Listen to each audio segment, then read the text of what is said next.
खुलुमबाय नोंथांमोनखौ गिबियावनो बयखौबो बड' जोबनोसैला बरनायना लाग्रोनाय जायो आरो बेजों लोगोसेनो आसा खालामो नैबे मोनसे गोदान भिडिअखौ नोंथांमोना बयबो जोबजासिम नायलांगोन होननानै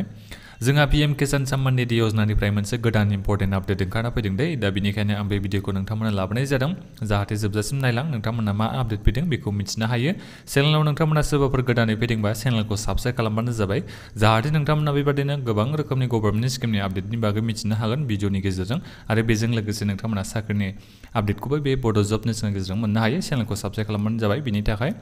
नोंथांमोना मा खालाम पीएम किसान सम्मान निधि योजनानि अफिसियेल वेबसाइटआव फैनो हागोन बेहाय फैयोबा मोनसे इम्पर्टेन्ट आपडेटखौ नुनो हागोन बेखौ नोंथांमोना नैबे फरायना नायबानो जाबाय नैबे अपसनखौ आं नोंथांमोना बेखौ फरायना खोन्थाहरनो सानदों दे KYC is mandatory for PM Kisan registered farmers. Please contact nearest CSC center for biometric authentication होनना बुंदों बेहाय बुंदों Other best KYC through OTP authentication has been temporarily suspended. Deadline of KYC for all the PM Kisan beneficiary has been extended till 31st May 2020.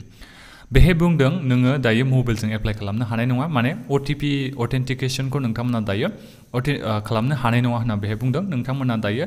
बे KYC खौ होनो थाखाय CSC अफिसावसो थांनानै हैनो नांगोन होनना बेहाय बुंदों दै दा होमबा नोंथांमोना गावनो खालामनो हानाय नंला बे माबाखौ KYC खौ होनो हानाय नंला नोंथांमोना गावनो मबाइल एबा लेपटपजों नोंथांमोना होनो हानाय नंला नोंथांमोना मा खालामनांगोन CSC सेन्टाराव थांनानैसो बायोमेट्रिक अथेन्टिकेशन KYC फर्मखौ नोंथांमोना हैनो नांगोन होननानै बेहाय बुंदों आरो बेजों लोगोसेनो नैबे गाहायाव मोनसे बुंदों दै KYC नि डेडलाइन लास्ट डेटआ जाहैबाय KYC फर्मखौ साबमिट खालामनायनि लास्ट डेटआ जाहैबाय गाबोन जोंहा 31st मे नालाय दा बिनिखायनो नोंथांमोना बयबो 31st मेनि सिगां बे KYC फर्मखौ होबानो जाबाय माने गाबोन नोंथांमोना होजोबबानो जाबाय जुदि नोंथांमोना सोरबाफोर KYC फर्मखौ दासिमबो होआखैबा आरो बेजों लोगोसे मोनसे खोथा जायफोर नोंथांमोना सिगाङाव बे पीएम किसान सम्मान निधि योजनाखौ एप्लाइ खालामनाय समाव आधार नाम्बार होनानै एप्लाइ खालामाखैबा नोंथांमोनाथ' बे KYC फर्मखौ होनायाव एसे प्रब्लेम जागोन मानो होनोबा OTPआ फैनाय नङा दा बेनिखायनो नोंथांमोना मा खालाम एग्रिकालचार अफिसाव थांनानै गावबागावनि बे आधार नाम्बारखौ नोंनि बे पीएम किसान सम्मान निधि एकाउन्टजों लिंक खालामना लाहैबानो जाबाय बिनि उनाव नोंथांमोना KYC फर्मखौ होबानो जाबाय सानसेयावनो आं सिगाङावनो भिडिअ बानायना बुंखाबाय थादोंमोन आरो सिगाङावनो नोंथांमोनाथ' मिथिखागौ आपडेटआ फैखादोंमोन जोंहा जायफोर नोंथांमोना सिगाङाव माने आधार नाम्बार होनानै एप्लाइ खालामाखै नोंथांमोननि थाखाय माने आधार नाम्बारखौ पीएम किसान सम्मान निधि योजनानि एकाउन्टजों लिंक खालामनायनि सिगाङावनो नोंथांमोना अफलाइन खालामदोंबा फैदों जानांगौ सोरबा गावबुराफोरा लांफैदों जानांगौ नोंनि आधार नाम्बारखौ दा बे समावनो नोंथांमोना आधार नाम्बारखौ हरनांगौमोन आरो जाहाथे नोंथांमोना दासिमाव प्रब्लेम जानाय नङामोन दा बेनिखायनो नोंथांमोना सोरनाबा प्रब्लेम जादों जायफोर नोंथांमोना सिगाङाव माने आधार नाम्बार होनानै एप्लाइ खालामासै अफलाइन एप्लाइ खालामनाय समाव दा बिथांमोननियानो बांसिनानो इनएक्टिभ जाबाय बिथांमोना फैसा मोननाया बन्द जाबाय आरो दा बिनिखायनो बिथांमोना एग्रिकालचार अफिसाव थांनांगोन गावबागावनि डिस्ट्रिक्टनि एग्रिकालचार अफिसाव थांदो आधार कार्डखौ लानानै थांबानो जाबाय नोंथांमोना ओमफ्राय बे नोंनि पीएम किसान एकाउन्टजों लिंक खालामना लाहैबानो जाबाय दा बिनिखायनो आंनि रिक्वेस्ट जायफोर नोंथांमोना माने आधारजों एप्लाइ खालामनाय सिगाङावनो जेनेबा नोंथांमोना आधारखौ उनावहाय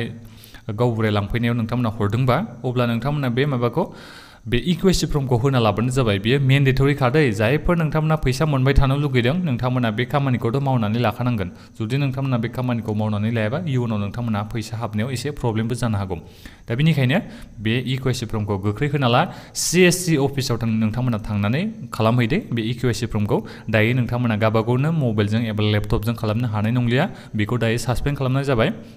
बन्द खालामथ'बाय होनना बेहाय बुंदों दा बेनिखायनो नोंथांमोना गाबोननि गेजेरावनो नोंथांमोना KYC फर्मखौ CSC सेन्टाराव थांनानै बानायबानो जाबाय CSC होनोबा जों बेखौ बुङो कमन सार्भिस सेन्टार बे अफिसाव थांनानै नोंथांमोना खालामहैबानो जाबाय